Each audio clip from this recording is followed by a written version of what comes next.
suis rentré à la Générale des Eaux et très vite, je suis devenu un des responsables du syndicat CGT. Et très vite, j'ai parcouru, pour renforcer la CGT, un peu toutes les régions de France où Veolia était implantée. Et donc, j'ai rencontré pas mal de syndicalistes, mais aussi des gens qui n'étaient pas syndicalistes et qui m'ont donné un peu quelques notions de comptabilité, comment les contrats étaient gérés localement. Quand on voit le nombre d'élus de droite et de gauche qui séjournent dans cette entreprise par pur intérêt, mais aussi par intérêt de l'entreprise qui évidemment ont intérêt à voir ces élus proches d'eux pour que leurs contrats soient pérennisés, je crois que tout ça est grave et que les entreprises de l'eau ont quand même financé les partis politiques officiellement jusqu'en 1994, lorsque la loi de financement des partis politiques a été votée en 1995. On a vu que c'était la Lyonnaise des Eaux, la Générale des Eaux, qui finançait le plus. J'ai continué en dénonçant à ce moment-là les prix qui augmentaient de manière vertigineuse à l'époque, dans les années 90, les bénéfices aussi. Et comme la CGT normalement était favorable à la nationalisation, en tout cas à un retour du service public géré directement par les collectivités locales, le discours que j'avais avec le discours de mon syndicat devenait de plus en plus différent. Et je m'étais aperçu que les principaux délégués syndicaux de la Générale des Eaux étaient rémunérés grassement sur le dos des salariés sans qu'ils le sachent. Et donc le divorce a commencé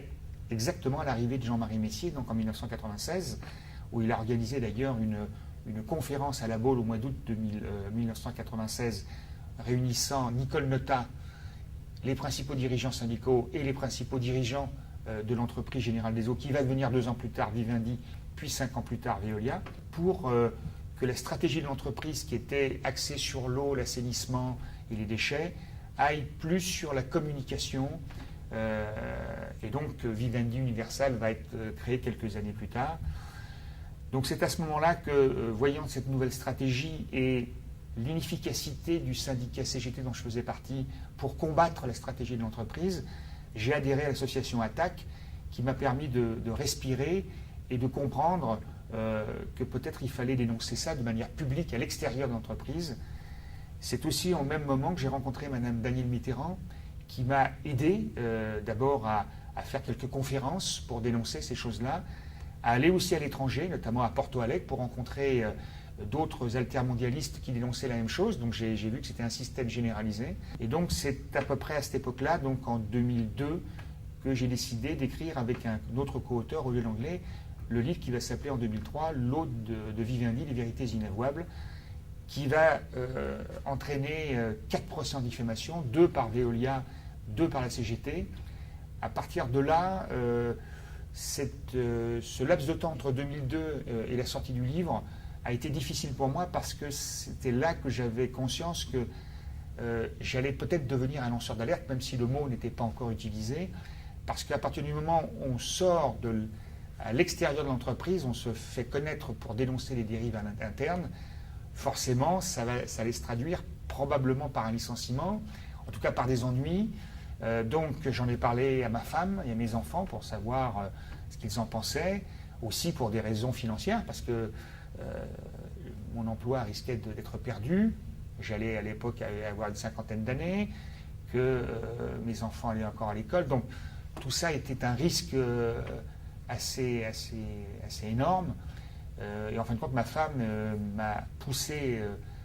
à faire tout ça. Je ne le regrette pas d'ailleurs, parce que j'aurais été frustré si je ne l'avais pas fait. Mais à partir du moment où vous l'avez fait, la suite pour moi a été non pas un fleuve tranquille, ça serait exagéré, mais n'a pas été non plus semé d'embûches démesurées, même si j'ai été quand même licencié en 2006 par décision du ministre Gérard Larcher, mais réintégré en 2010 par décision du Conseil d'État. Et donc le combat que j'ai mené à l'extérieur, enfin d'abord à l'intérieur de la Générale des Eaux, devenue Veolia, puis à l'extérieur, puis de nouveau à l'intérieur, y compris en participant à un film Water Next Money, m'a conduit à rencontrer d'autres lanceurs d'alerte dans d'autres secteurs d'activité. Et je pense qu'aujourd'hui, ces lanceurs d'alerte ont une vraie utilité publique d'intérêt général. mais que, à la différence de d'autres pays comme les États-Unis où il y a une certaine protection, ici on manque de protection, que souvent les lanceurs d'alerte subissent beaucoup plus de dommages que moi en termes de dépression nerveuse, voire plus. Donc on voit bien que là, il y a vraiment des efforts à faire en matière de législation pour que les lanceurs d'alerte puissent faire leur travail, non pas dans la délation, je le répète, mais simplement pour que l'intérêt général soit sauvegardé, surtout dans un service public comme l'eau.